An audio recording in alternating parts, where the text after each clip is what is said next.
Today we will be briefing the press on issues, challenges, national issue faced within the trade sector. We have on my far right, we have the Financial Secretary, Mr. Maurice Katama. We have the Treasurer, Satu Sharif. The Assistant Secretary General is Miami Jaliba. And you already met the President. The President will be speaking on issues relating to the trade sector, the recent executive order issued by the President, Executive Order 103, which is termed as the stimulus package to improve trade in the sector, and the issue with the APM terminal. As you may be aware, the APM terminal has an agreement with the government, and the President will speak details to that. And the President will also be discussing all our stakeholders within the trade sector, the challenges that we face as custom brokers and as a business community. So, ladies and gentlemen of the fourth estate, the President. Well, thank you. Thank you for having me. It's a pleasure to have interaction with you and the public. I think this business that we're in is also our priority to make sure that we flag out issues that we think is a barrier to trade. And so every time there's issues in our economy or to our business processes, the Custom Brokers Association would like to speak to those issues, and that's one reason why we are here. There has been crisis in the port for this peak season, and you may be aware because we spoke to the person last time on the challenges faced, especially with the APM terminals, to get our cargoes loaded. We have been having this issue of loading containers in the port for a long time now. When you pay your custom taxes, your custom duties, and you clear 100% with government, you proceed to the APM terminals and pay APM terminal charges, all the requirements. It's incumbent upon the terminals to load your container in time.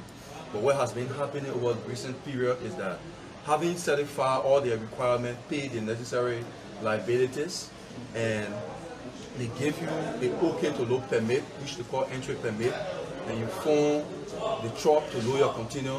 They take more than a day to load your container, and usually there's extra liability that comes after that delay, and that burden come back to the business people. So we thought those issues were bad business practices and needed to work on it. One thing I must indicate clearly, like I said that before, we are very certain from our investigation and interaction with the terminal that they're short of equipment, and they try to run away from that fact, but the fact is glaring. For instance, when they started in peak season, they had 9 restocker machines that were loading and unloading containers.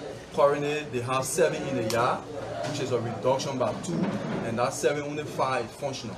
So you can see that they have equipment problems that need to be solved. And APM terminal basically rely on the cream from the ship itself.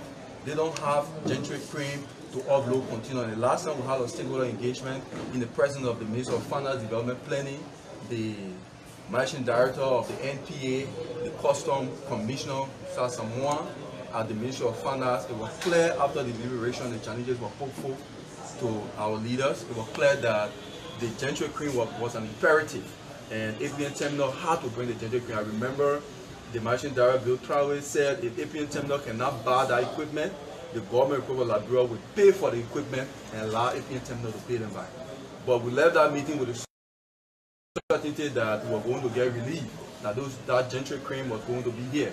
When we left the meeting, 1 week later, there was invitation to Dubai to discuss, in following of the discussion and the agreement we had. When the guys came from Dubai, including Mr. Bill Traoré, when they came from Dubai, the issue with the gentry cream was laid to rest. We have nothing about it.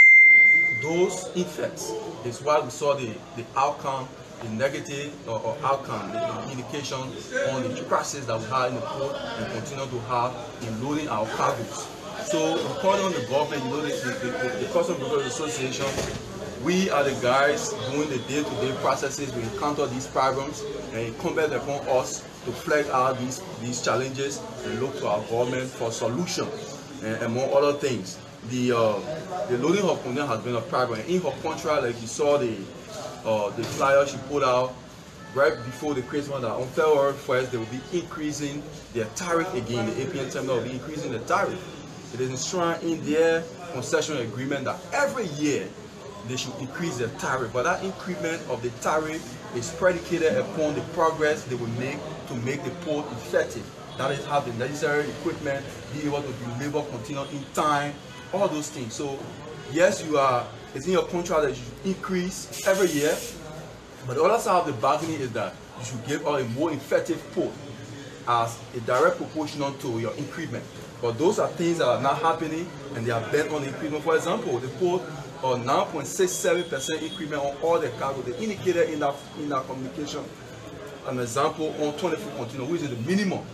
But if you apply that 9.67% on the 20-foot container, you will see that the price is very minimal. It's $18.00. But don't forget the rice that we import before the coming of the APN terminal. The tariff on a ton of rice used to be what, $6 per ton. Now it's $12.90 per ton. You can see a more than 40% increment already. Now when you put out 9.67% increment, we'll be talking about almost $14 plus per ton. So you see why the government of the Republic of Liberia is not collecting custom duty. The custom duty on rice is 0%. It's clearly no duty on rice. But you still see the price of rice on the market is high. It's because of those overhead costs from the APN terminal, from $6 to now $12.90. Now it's about to go to $14 in February.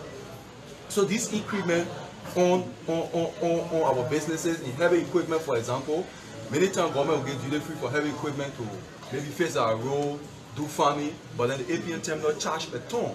And now every time they increase, it increase the amount of money they get from the business people pocket, which in turn will go on the market, on the local commodities on our market. So we are saying to the state actors, the people who have the authority, who we put in charge to steer the affairs of the country, that yes, the concession was agreed upon, it was signed, it's indicated that every year the terminal should increase their prices, but that increment should be indicative of the progress the APN terminal made. And unfortunately, there's no oversight on whether or not APN terminal is meeting her side of the bargaining. That is to say, the NPA, for example, which is the landlord, whether they're monitoring the effectiveness of the port, and based on that efficiency, they allow the increment.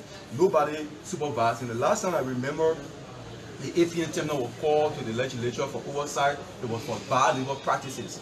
It was nothing relative to their effectiveness, their efficiency, and their productivity in the Liberian economy. The reason why we mortgaged our port, the primary reason why we gave the port out was because we needed effective and efficient port to boost our economy. But the burden is more than the progress, and we thought to, to flag that out. There are several things happening that we see as a contradiction in the administration of our country. We that in the trade chain. Many times the president speaks of executive order to stimulate the economy. It brings relief to our minds when we hear that the president making these interventions. But unfortunately, the administration, the people, in the other bureaucratic department that's supposed to inform or enforce these stimulus packages, sometimes they fall short of implementing in line with what the president said. For example, the president, the executive order 87 during early time, it was clearly stated that there should be no RPD. What it meant was that they said the RPD, the import permit declaration, should just be information given to you, like just to notify you, to let you know that you're bringing import. There was no discretion should be rendered on whether to reject your importation or to approve your importation. Not you have been done.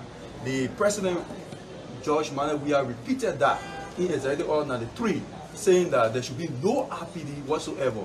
So they introduced something they call import notification form. That notification form basically is just to notify the Common Ministry for record keeping sake that you are bringing certain commodity in the country. It's not their prerogative to reject your consignment, right? And because they still scrutinize determining and rejecting certain commodities, for example, frozen food, people want to bring chicken egg. We don't have pork trade in the country. People want to eat chicken egg. They put restriction on onion, for example, to import onion. You have to fight to get approval. Some people will get approval, some people will not get approval. The point I'm trying to make is that the intent of the executive order is to alleviate all those, bureaucratic control. The government of Liberia, under the 87, 93, and now 103, all they've been saying is that It is not to your discretion to accept or reject people importation. The people should just notify you for your record's sake. But as we speak, to frozen food, any food, like the chicken feed and everything that common ordinary American afford, for that RPD, for that import notification form to be approved by the Common Minister, it takes a lot. It requires a certain unforeseen negotiation to make it happen. What is more, right after the president published the executive order 103, people who have processed their import notification form and got approval, the Common Minister, the Minister of Commerce now wrote back to the business public and say we're canceling all those forms that we have approved because we are delaying the process with BVA. What processing to BVA means is that when you got the approval from Commerce, you have to go to BVA and pay a certain amount of money, 1.2% on FOB value to BVA, for them to give you a reference number to say, yeah, you're ready to import. So the RPD is valid, the import notification form is still valid for 6 months. And after that 6 months, if you haven't made importation, you can now go to the Common Ministry for extension. But as it is, without the expiration date reaching on the import notification form that was just issued 1 month ago, the Common Minister wrote and she said she nullified all the approved RPD to allow the people to come back to the ministry. Now we're saying that if you work with the government and the president sent instructions, you are under obligations to implement. So if the president said this and it can be implemented, then many times when the public pronouncement come out, there's no need to be happy. We had the issue with the issue of demurrage. When you remember when Bill Torrey first came, the man said nobody in the country was going to pay demurrage. Were cited. At the end of the day, that didn't work. It's the same things that are happening. But we would like to appreciate the president for that executive order. We only pray that the people who are supposed to administer it doing the best interest. It's indicated that the Minister of Finance and the LRA board should come up with regulation that will suspend penalties and fines to bring relief to our Liberian people. But we are yet to see the implementation in the jet pass. We are watching to see that, because when we reference the executive order 93, what has happened? The president suspended what we call on import goods or surcharges. Surcharges were suspended due to the coronavirus and other things, the economy, to keep it afloat. But to our greatest surprise, the LRA, the Ministry of Finance, they didn't come up with any regulation. They continue to pay surcharges up to today.